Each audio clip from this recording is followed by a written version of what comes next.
करायचं स्मरण. जय जय रघुवीर समर्थ. श्री समर्थ कृपेने एक सुंदर असा बोध, एक सुंदर असं श्रवण आपल्याला प्राप्त झालेलं आहे. या श्रवणाच्या माध्यमातून उत्तमाचं सामर्थ्यसुद्धा समर्थांनी प्राप्त करून दिलेलं आहे.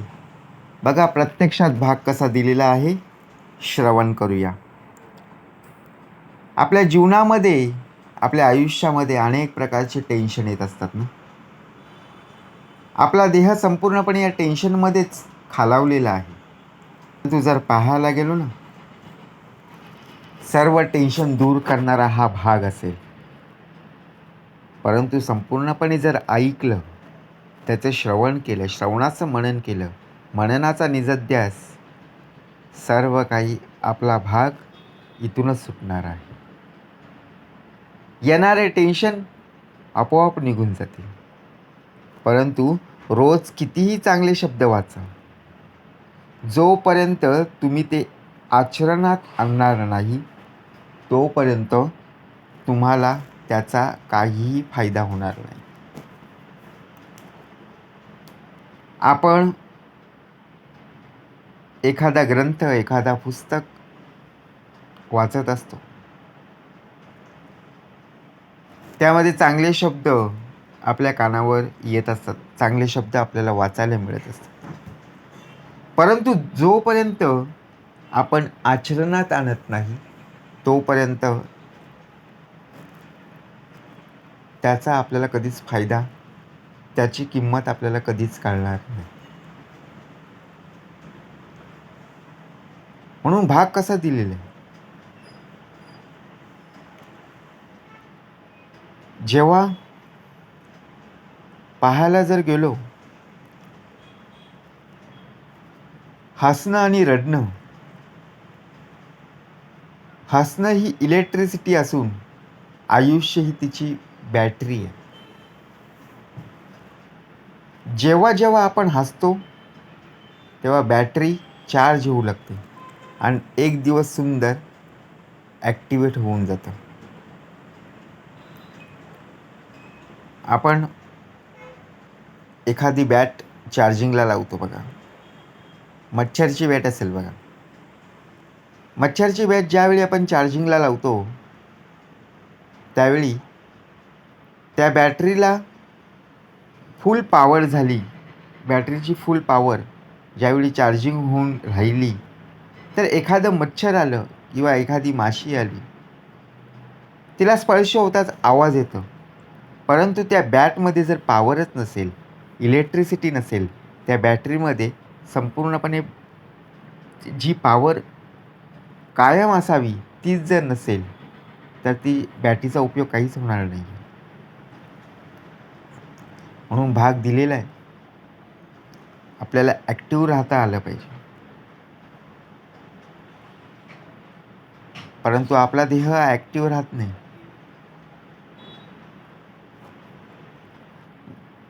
ज्याप्रमाणे आनंद आणि आनंदापेक्षाही मोठा असा एक आनंद आहे, तो त्यालाच मिळतो जो स्वतःला विसरून इतरांना आनंदित करतो. आपण आनंदी असलो ना, की दुसऱ्यांचं दुःख आपल्याला, बघा ज्यावेळी दुःख त्याच्या वाटेला आलेलं आहे, त्यावेळी आपल्याला खूप मजा वाटते. परंतु आपल्याला झालेला आनंद आणि त्याच्या वाटेला आलेले दुःख हे पाहून आपल्यालासुद्धा दुःख झालेच पाहिजे. आणि आपला झालेला आनंद, त्याचप्रमाणे त्याला जर दुःख होत असेल, तर त्याला कशाप्रकारे आनंद प्राप्त होईल, त्याच्या चेहऱ्यावर कसं समाधान प्राप्त होईल, हीच जर शिकवण असेल, हेच जर आपण करत असू, तर नक्कीच आपल्याला चांगला फायदा प्राप्त होईल. कारण समोरच्याला आधार देणं ही सर्वात मोठी भेट असते. समोरच्याकडून आदर मिळवणं, कारण रुचणाऱ्या गोष्टी सोडून द्यायला शिकलं पाहिजे. घेतलेला श्वास सोडल्याशिवाय पुढचा श्वास घेता येत नाही. आपण एखाद्या बागेमध्ये जातो, आपल्याला फुलं पाहायला मिळतात. फुलांचा वास उत्तमच असतो की नाही. तो जर आपण घेत असू तर श्वास घ्यावा लागतो आणि श्वास सोडावा लागतो. तरच पुढचा श्वास, पुढच्या फुलाचा श्वास आपल्याला घेता येईल. आणि जर तो घेतलाच नाही किंवा सोडलाच नाही तर पुढचा आपल्याला घेताच येणार नाही. म्हणून श्वास घेणं आणि देणं, सोडणं खूप महत्त्वाचं असतं. आनंद नेहमी चंदनासारखा असला पाहिजे. दुसऱ्यांच्या कपाळावर लावला तरी आपली बोटं सुगंधित करून जातो की नाही. कारण ज्याप्रमाणे चंदनाचं लाकूड ज्यावेळी आपण पाहतो त्यावेळी जोवरी चंदन झिजेना तोवरी सुगंध दरवळेना. म्हणून आपण ज्यांना चंदन लावत आहोत त्याच्या कपाळावर उत्तम प्रकारे बघा सुगंध येत आहे. आणि ज्या बोटाने आपण लावलेलं आहे त्यांना देखील सुगंध प्राप्त झालेला आहे.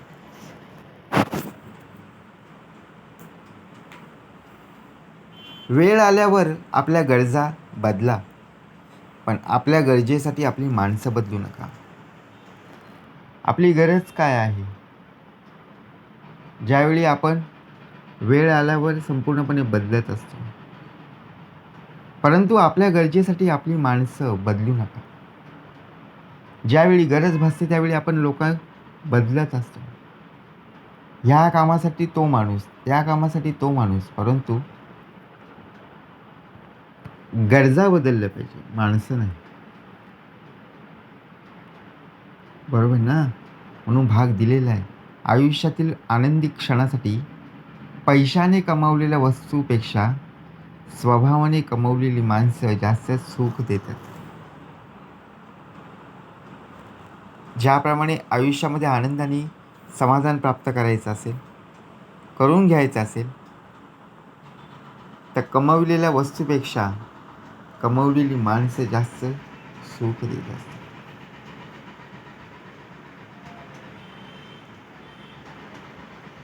बघा भाग दिलेला आहे. आपल्याला अडचणीवर मात करण्याचं सामर्थ्य फक्त आपल्याच हातात असतं, इतरांकडे नसतं. आपल्याला अडचण आली आहे ना, अडचण आली की आपण लोकांसमोर जात असतो. परंतु ज्याने हा देह घडवलेला आहे त्याचं जर नामस्मरण असेल की नामस्मरणातून आपल्याला नक्कीच प्राप्त होईल. म्हणून इतरांचे सल्ले आपल्याला नको आहेत. माणूस कधी कधी गरीब किंवा श्रीमंत नसतो. मोठा माणूस तोच असतो जो आपल्याबरोबर असणाऱ्या व्यक्तीला लहान असल्याची जाणीव होऊ देत नाही. आपण आपल्यासोबत जर कोणी असेल ना तर त्याला आपण कमी लेखतो आणि आपण जे काही देत असतो ना, आपल्याला वाटतं की माझ्यासारखं कोणीच त्याला काहीही देत नसेल. परंतु स्वाभाविक पाहता आपण त्याच्या वाटेला कधीच गेलेलो नसतो.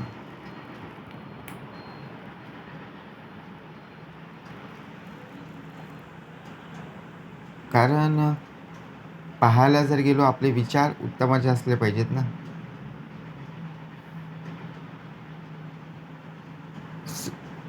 रक्ताची नाती जन्माने मिळतात, परंतु मानलेली नाती ही मनाने जुळत असतात. नाती नसताना जी बंधनं जुळत असतात ती टिकवता आली पाहिजे. लहान झरा बघा, प्रत्यक्षात जर पाहायला गेलो तर तो गोड होऊन प्राप्त होत असतो, झरत असतो.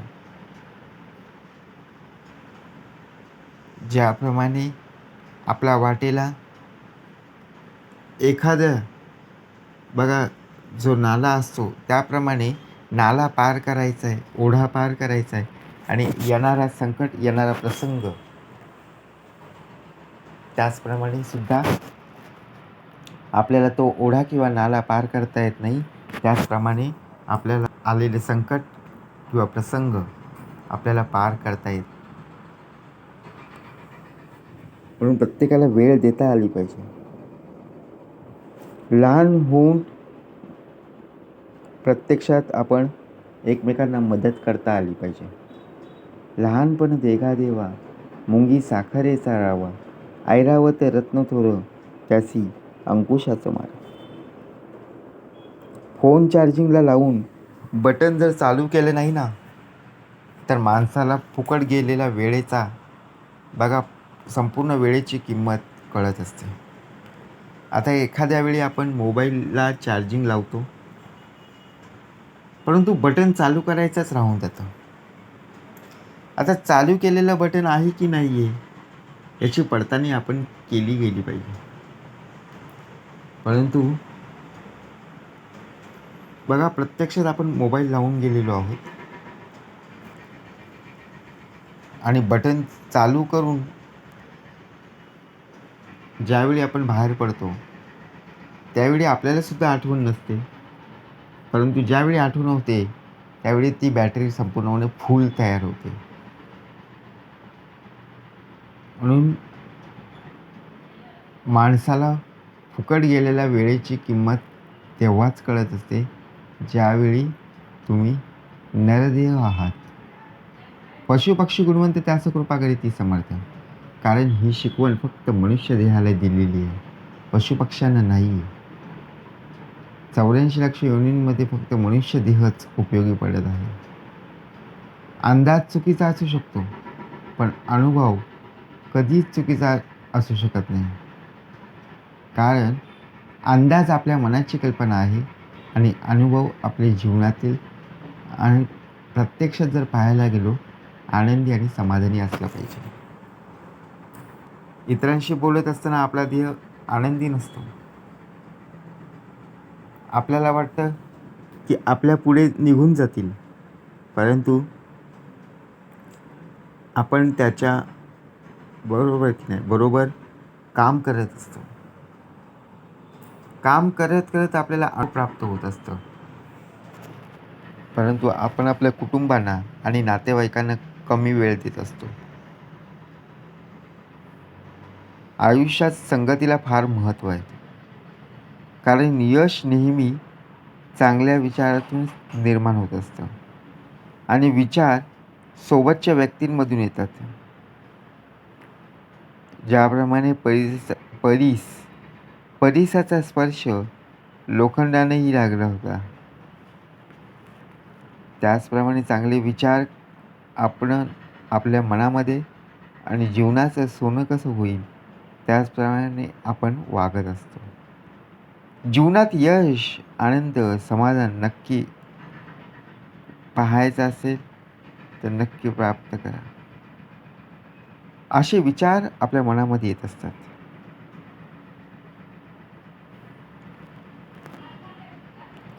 कारण